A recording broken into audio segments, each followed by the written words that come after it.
was supposed to be a simple expedition, but things took a dark turn. I almost died to a raging minotaur, almost died to a trap of falling zombies, almost died to the raging minotaur a second time, found the bony remains of the last person to have come into the ruins, then almost got caught by the raging minotaur a third time just before it fell into the ravine, which, okay, that wasn't so bad, but then I almost died to the raging minotaur actually for the third time, and then I almost drowned in some flooded ruins and almost died to a werewolf and a skeleton, and well, now I'm here, stuck and trapped in the ruins once again. Lovely.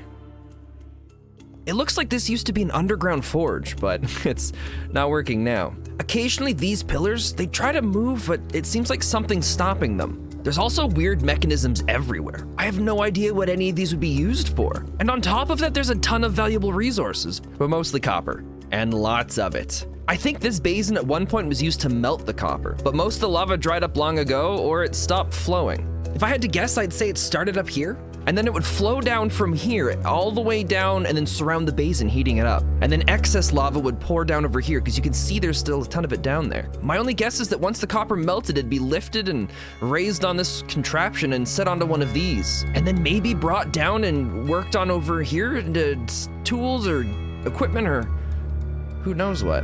But then again, I don't really know. This feels more like a workshop than a forge. But those pillars, they've been bothering me for some time now. Every so often they shift just a little bit. Oh, just like that. I think it's the cobblestone that's gotta be stopping it. As I broke away the cobblestone, the pillars began moving up and down. And what I didn't realize at the time was that they began pumping the lava up out of the ground. And that was when I started to see it spurt out into the area up above. And moments later, the lava poured out and began to reignite the rest of this channel. Once the pillar pistons started pumping, it didn't take long for the channel to fill up and surround the basin. And the copper inside, well, it began melting. Whoever worked in here before, they must have melted all this copper for some reason. But I wonder what it was. It didn't take long for all of the copper to melt. And once it did, that's when things started happening. A mechanism slid out from the wall, lowering down a large metal cast. I'd never seen anything like this before. Once it had placed it down, it detached, it lifted up, and brought itself back into the opening of the wall. Moments later, the large basin began to lift up out of the lava. And once it made it all the way to the top, it shifted sideways, bringing itself over top of the cast. The heat emanating off of it was almost unbearable. As it stopped just above the cast, you could hear the mechanism moan for a brief moment just before the entire basin rotated 90 degrees and a small arm attached to the side of it. And that was when the cast began to tip. And it poured all of the molten copper right into the cast down below. The cast quickly filled with all of the molten copper, and it began to take the shape of a large gear. With that, the cast tilted back up, and it began carrying itself back over to the other side. And then came the waiting game. It's taken its sweet time, but it's mostly cooled down. A lot of the copper has taken shape, but some of it's still kinda goopy. While waiting, I've been wandering around in here, checking things out. The style of everything kinda reminds me of the ruins Leontine found.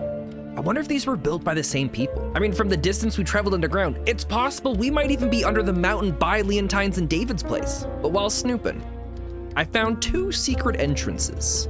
Although not super secret, it's possible they were just doors. Maybe ways just to close off the rooms in case of a lava overspill emergency. One of the rooms was just an average storage room, but the other one had a whole tinker's setup. Inside, I found a couple books, some metals I'd never seen before, and this nice set of armor, and the shield. I feel a lot more comfortable now. Well, hello, Spencer.